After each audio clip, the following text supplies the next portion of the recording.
Hello, hello, hello, hello 皆さん、こんにちは。Tinkers チャンネルへようこそ。Welcome back to my channel。皆さん、いかがお過ごしでいらっしゃいますでしょうか。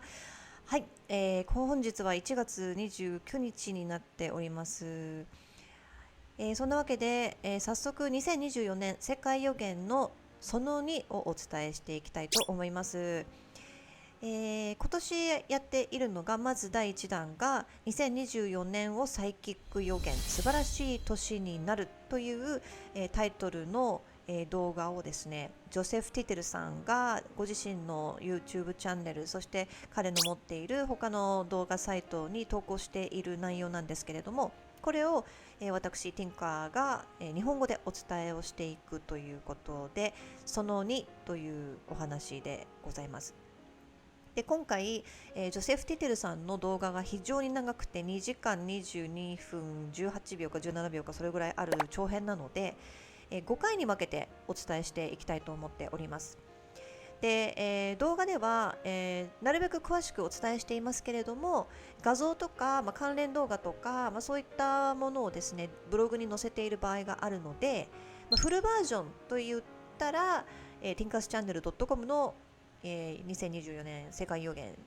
10月経済崩壊の兆候が出るというタイトルのその2番を見ていただければ、読んでいただければというふうに思っております。で、もちろん概要欄に私のブログのリンクとジョセフ・ティテルさんの動画リンク貼っておきますので、どちらでもご都合が良いところで、情報精査をしてみてください。はい、そんなわけでそろそろ進めていきたいと思います。で、番組を進めていく前に Tinkers チャンネルの番組の趣旨のご説明だけさせていただきたく思いますので、どうぞ。Tinkers チャンネルの番組の趣旨についてご説明させていただきます。Tinkers チャンネルでは皆さんに考えていただくきっかけとなる情報を提供しております。海外からの情報だったり、日本ではあまり報道されていないことだったり、スピリチュアルなことだったりをお届けして、皆さんがそれについて情報精査を個々でしていただいたり考えていただくきっかけになればと思っております。ですので Tinkers チャンネルではこれが正しいんだよというように皆さんに答えというのを提示しているわけではございません。答えは提供しておりませんので、何事もご自身で疑っていただき、いい意味で疑っていただき、情報精査をご自身でしていただく、自分なりに考えて答えというのを模索していただきたいというふうに思っております。この考えるプロセスというものこそ自分軸をしっかり持つことにつながっていくことだと私は信じております。皆さんの考え、直感というのは宝物だというふうに思っております。自分の直感を磨いてお互いに成長していけたらいいなということで始めた番組になっておりますので、皆さん応援のほどよろしくお願いいたします。はい、皆さんいかがお過ごしでしょうか。私ね、今タイに住んでるんですけれども、タイは今の時期非常に乾燥してまして、雨季ではないんですね、寒気なんですけれども、すごい PM2.5 が、大気汚染がすごくてですね、私結構、ケミカルにやられてると言いますか、今鼻声なんですけども、アレルギー症状が出ていまして、もうね、どよーんとしているので、雲というかスモークというか、もう空がすごくすっきりしない日が多いので、どこに煙取れがあるのかもわからないぐらいですね。で、昨日は私、地震雲を見たりしました。で、去年も12月26日かな、写真撮ってみたら、日付が2023年に12月26日になってたので、その日に地震雲を写真に撮ってました。はい。そんな感じで昨日はですね、地震雲が見れて、でちょうど一昨日かな、一昨日昨日地震雲、とりあえず地震ありましたよね、千葉かなんかで。はい、地震が多い感じになってきてますので、皆さん備えはねしっかりしていただきたく思います。で、タイもですね、タイは地震がなくていいじゃないかっていうふうに思われがちなんですけども、タイにはですねやはり洪水というのが待ち受けていますので、それなりのね準備蓄えというのは必要ですし、世界どこにいてもですね、物の物流というのがすごく厳しくなってくるんじゃないかなという感じはします。で、私いつもねオンラインでスーパーの買い物とかする時があるんですけれども、そんな時にね、急に今日はどこの店も鶏肉がないなとか、そういうのがあったりするんですよ、不思議と。なのでそういう波がね今でも起きているので、食料難ではないですけれども、タイはまだですけれども、そういう動きをねちょっと感じると、見ていると、ちょっとこれ本気のね、本当のやばい時が来たら危ないんじゃないかっていう気はちょっとよぎりました。そんな感じで、ちょっとあなたの話はいいよっていうところでタイそんな感じでジョセフ・テテルさんの世界の予言っていうのをですねお届けしたいと思います。それでは早速進めていきたいと思います。前回はね、どういうふうに2024年過ごしていけたらいいのかっていうアドバイスも含めてね、スピリチュアルメッセージですとか、そういったのをね、ジョセフさんがしていただいておりました。で、とてもためになる、考えさせられる内容になっております。で、他の方が言ってること、ジョセフさん以外の方が言ってることですとか、学者が言っていらっしゃることとか、そういうのがね、なんかシンクロしているんですね、世界で。なのであながちデタラメなんじゃないかなっていうふうに私は個人的には感じています。皆さんがどう感じるかは皆さん次第なので、皆さんの、ね、直感に従っていただきたいんですけれども、私はそういう感じを受けました。で、今回とうとうですね、その2からは予言が濃くなっていきます。どんどん。なので、最初のタイトル、2024年は人道的支援がより広範囲へ行き届く。ポジティブなタイトルなんですけれども、ジョセフさんがおっしゃるには、例えばガザが今大変なことになっておりまして、中の東の戦で大変なことになってまして、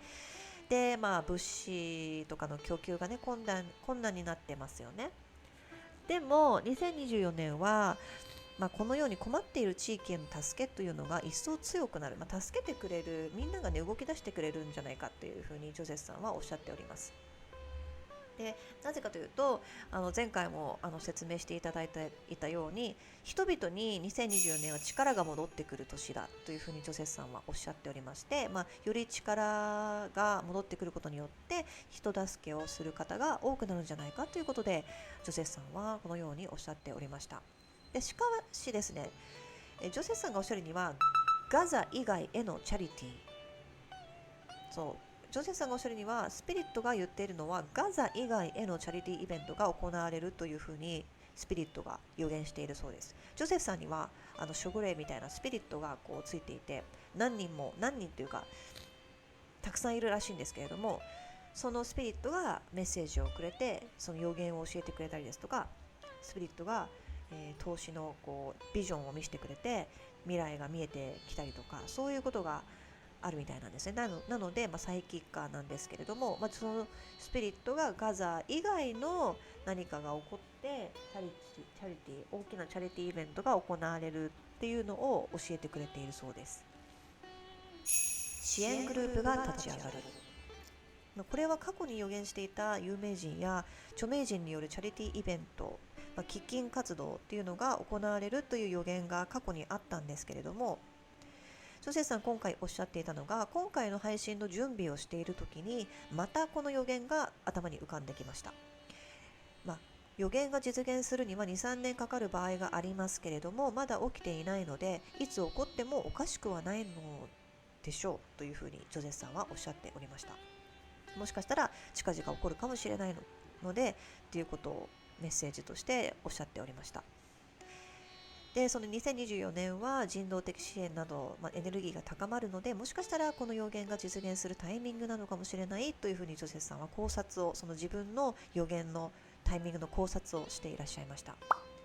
で、過去に基金活動が起こる予言というのを私も追っていた時があるので、今画面に載っているこの2話でお伝えしています。2023年8月9日の予言、そして、2023年8月17日の予言まとめでお伝えしています。で、ここでお伝えしていたのが、タヒチの、地震があった時の、チャリティーイベントの動きに似たようなことが起こるんじゃないかということをおっしゃっていたり、その時の予言なので、その時が経つにつれてどんどん予言が進化していったりするんですけれども、その時はそういった感じをおっしゃってました。しかしやはり過去の予言からヒントを得ることもできるので、皆さんお時間があるときはぜひともですね、過去の予言を遡っていただいてチェックしていただければと思います。で、この2話も概要欄の方に基金活動が起こる予言ということで2つ予言のリンク載せておきますので、直接そのチャプターにジャンプするようになってますので、行ってみてください。支援活動などは上半期に起こる。で、この起こるタイミングというのは結構予言で当てるのがジョセフさんはあまり得意ではないっていうふうに私は感じているんですけれども、ジョセフさんのエネルギーとかをそういうのを読んでいくと、ジョセフさん曰く9月は8波動の月になるので、9月は8波動の月になるので、よって金融にとても大きな影響を及ぼす可能性があります。なので基金活動ですとかそういったものが動くのかもしれません。金融関係で良い方向へと影響していく可能性もありますので、大儲けをする人も出てくるでしょう。しかし10月は急波動となりますので悪影響が出るでしょうとジョセフさんはおっしゃっておりました。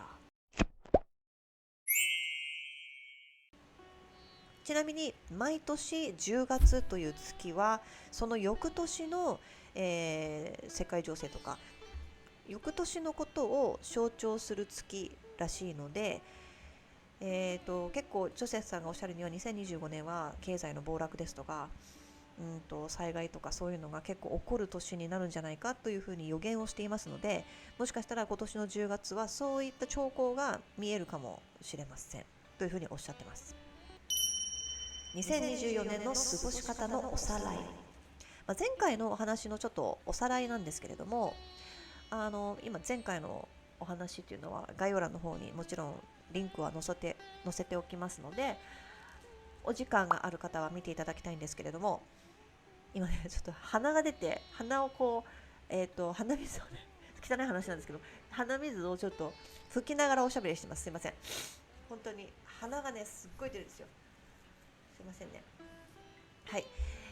体、心、スピリチュアリティ、そういったお話を前回してました。ジョセフさん曰く、何度も言いますけれども2024年は体、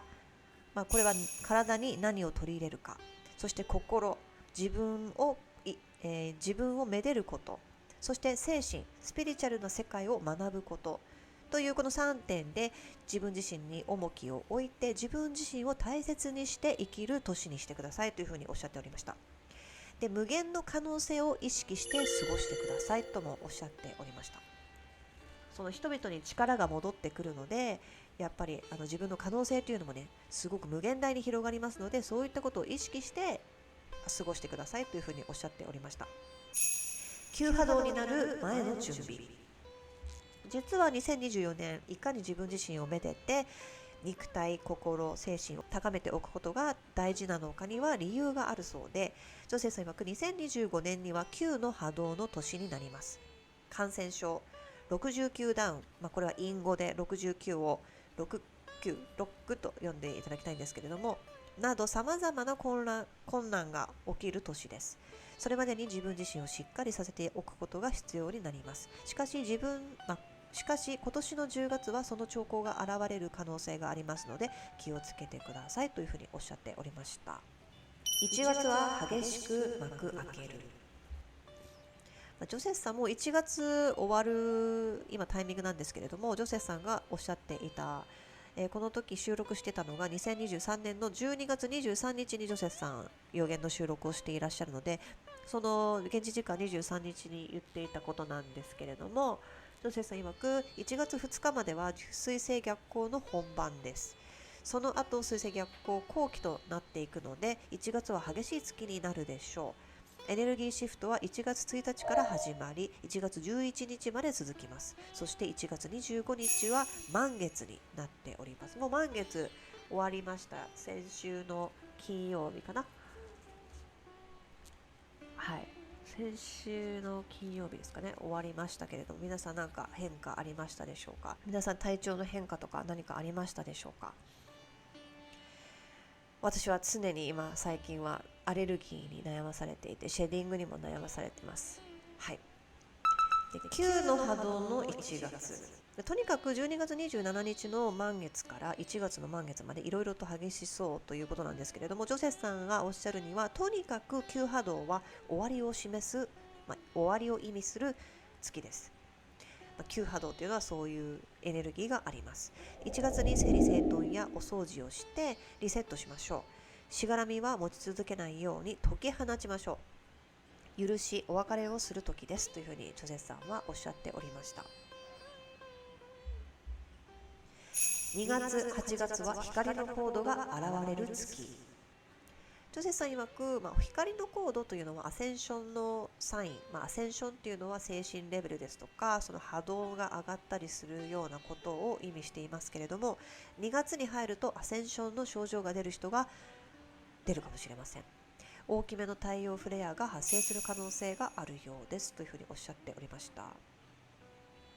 今日ね、ちょっとね、私おかしいなって思ってることがありまして、 Wi-Fi とか 4G のつながりが悪いんですよね。今日ちょっと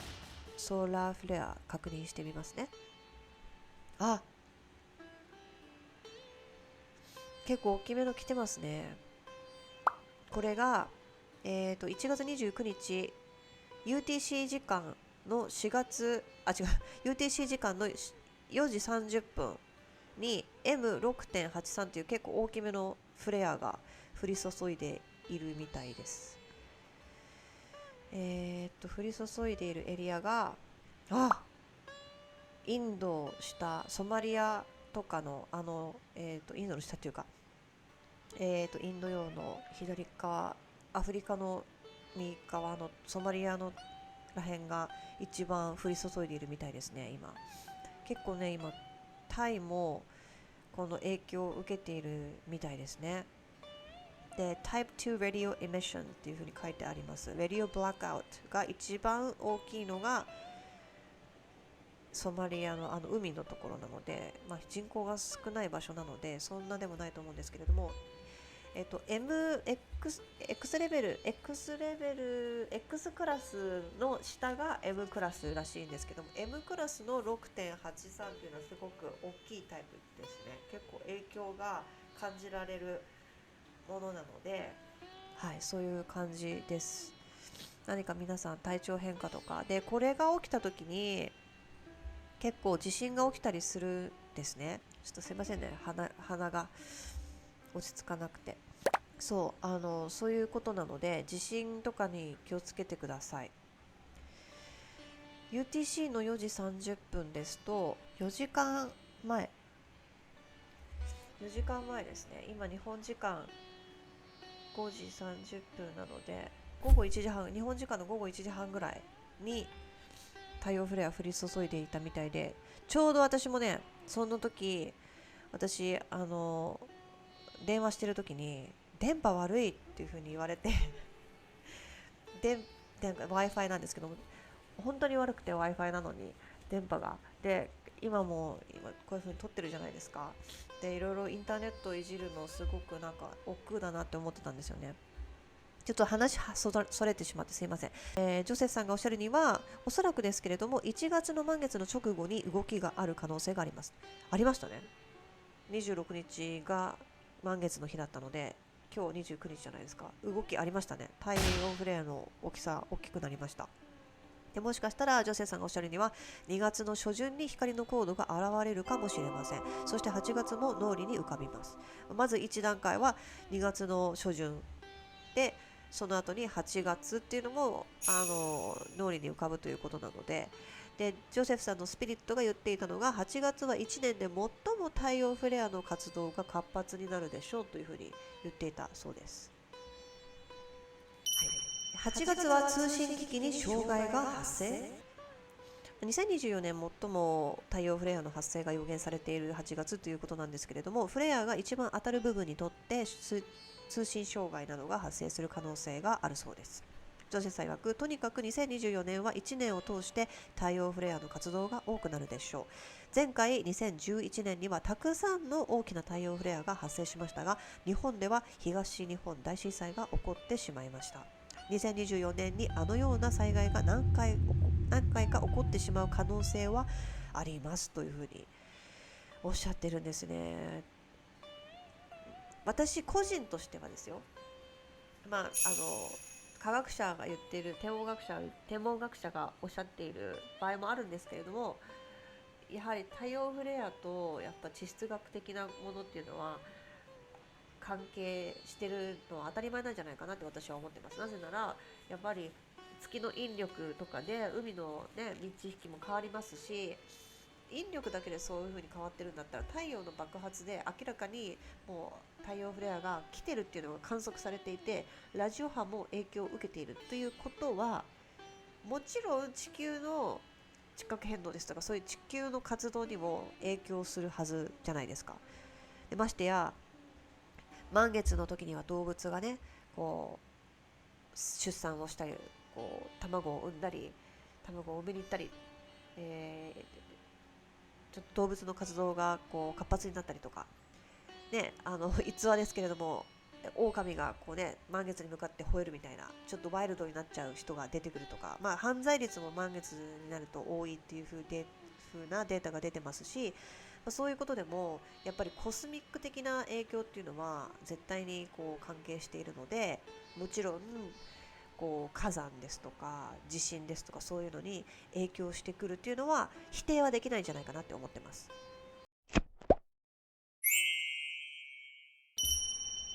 話題変わりまして、2024年経済に関しての予言。ジョセフさんは、経済とか金融投資のエキスパートではございませんので、アドバイスは一切していません。なので投資っていうのは自己責任でお願いしたいんですね。で私もそうです。私も全然そういうのプロフェッショナルではないので、私がこうジョセフさんがこう言ってたよってお伝えしたからといってそれに従って投資するのは自由ですけれども、責任は一切負えませんということで、はい、まずジョセさんがおっしゃっているのは、8波動の2024年は経済や金融が大きく動く年で、新しい、暗号通貨は危険というふうにジョセフさんおっしゃってまして、上下に動く中暗号通貨でもそれが起こります。しかし新しめの暗号通貨には手を出さない方が良いでしょう。しかしまだ出ていない新しい暗号通貨の中には、最初に買っておいて出たらすぐ売ることで大きく儲けることができるというふうにスピリットが言っています。これに関しては初心者の私でも IPO とかあるじゃないですか。なんかこう新しくこう出る株をちょっと買っておくと、最初はわって上がってすごい下がるみたいな。なのでわっとこう上がって売れると思ったら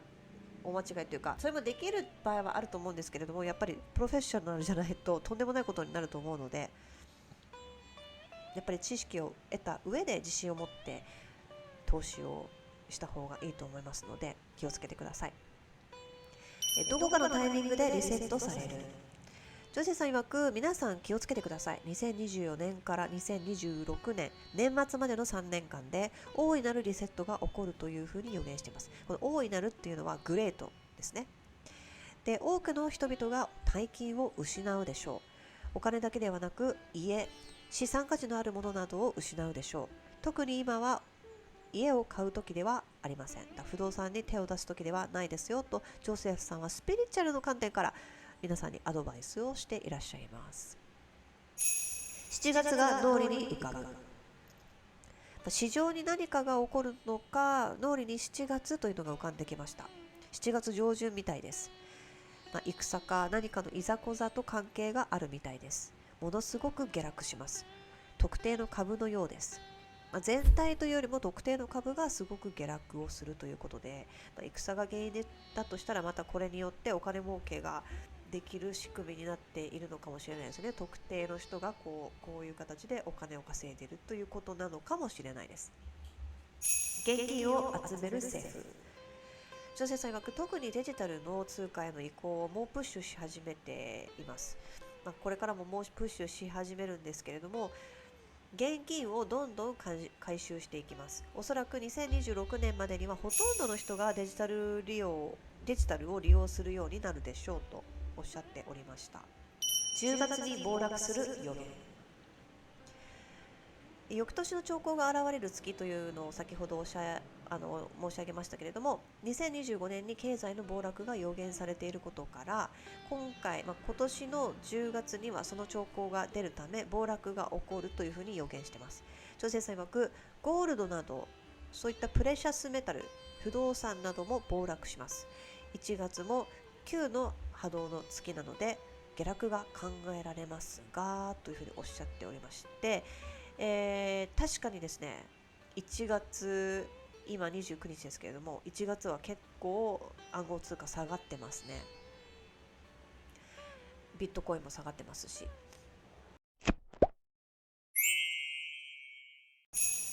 今は食料を備蓄をするべし。ジョセフさん曰く、私個人のお話ですけれども、私はプレシャスメタルなどに投資をすることは避けておきます。今はっていうことですよ。とにかく今は食料、発電機などサバイバル物資の確保に充てたいですというふうにジョセフさんはおっしゃっておりました。地軸がシフトしているから。ジョセフさんはサバイバル物資を備蓄することに重きを置いている理由というのをお話ししていたんですけれども、地球の地軸が動いていることで天変地異が多発することが考えられるからというふうにおっしゃっております。ジョセフさん曰く、2029年のその時、その日に近づくにつれてどんどん天変地異が地球の活動が激しくなっていきます。スピリットが言うには、今年はその序章に過ぎないのですというふうにおっしゃっているそうです。その2029年のその時というのは、ジョセフさんがおっしゃっているのは、2029年4月13日が X デーという予言をですね、ジョセフさん過去にしておりまして、これがホピの予言、ホピ族の予言、青いカチーナ by ジョセフ・ティテル2029年4月13日の予言というのがあるんですけれども、今画面に出ているこれですね。この中でジョセフさんご自身が感じているのは、2029年の4月13日という日がそのホピ族が予言している青いカチーナ、青い惑星が地球に最も近づく時で、地球に何かしらの影響を受ける、与えるのではないかというふうに思っているそうです。感じているそうです。で、ホピの予言詳しく読んでいただきたいんですけれども、ご自身でもね、ジョセフさん以外の、文献ですとかそういうのを見ていただきたいんですけれども、ジョセフさんがおっしゃっていたのが、最初に、赤い惑星が、赤いカチーナが地球に近づいて、これがですね、惑星 X と呼ばれるものなんじゃないかというふうにジョセフさんは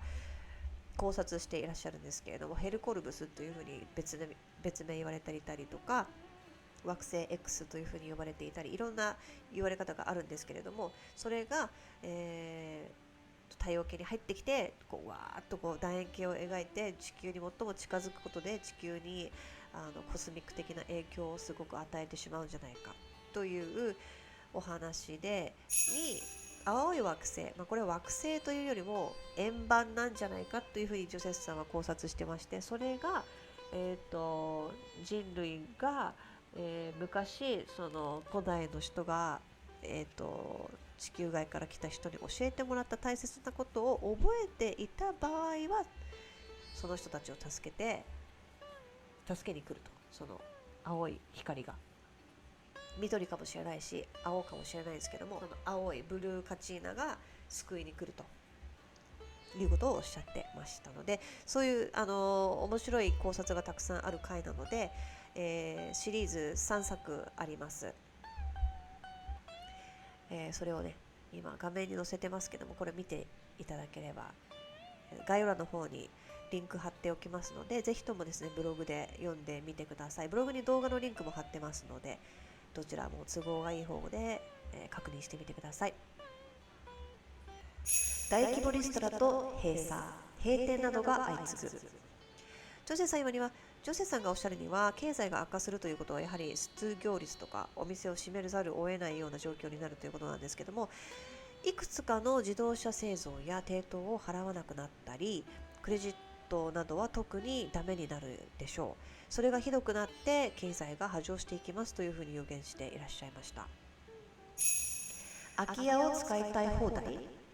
2024年の下半期になると空き家問題というのが勃発するらしいんですね。ジョセさんおっしゃるには、その抵当やローンを払えなくなったり、ローンを提供できなくなることで空き家が増えていくんです。住めなくなって空き家がどんどん増えていって、でやがて2024年の後半にはホームレスの人たちがその空き家を勝手に使い始めるということが起こるらしくて、それが不法占拠という問題になるでしょう。これは多分アメリカとかそっち側の影響というか、そういう予言なんじゃないかなって思います。ジョゼさんが感じるに特定のエリアで問題になるということですが、特にカリフォルニアで問題が発生するんじゃないかというふうに予言をしていらっしゃいました。その流れの先にある目的。ジョゼさんおっしゃるには、ブラックなロックのような大企業にお金も権力も集まっています。これはピラミッドの上の方の頂点じゃないですけども、上の方の人たちのことですね。で、もう一つの企業をちょっと忘れちゃったんですけれども、ほぼその2企業で世界共通〇〇というシステムというのを構築していくでしょう。そのために人々を特定の行動パターンへと誘導していくのですというふうにおっしゃってました。すでにそれはもう始まっているということなので、それに流されないように皆さん自分の意思、自分の直感を持って生きてくださいというメッセージをいつもジョセフさんはおっしゃっております。何も所持しないという幸せ。特定の企業がほとんどの全てを所有するということなんですけれども、彼らが目指しているのは、一般の人々は所有物がなくなる世界、物を所持しなくても所有しなくても幸せになれるよというアジェンダを掲げながら、それが魅力的であるかのようにどんどんそういった方向へと推し進めていくということをジョセフさんはおっしゃってました。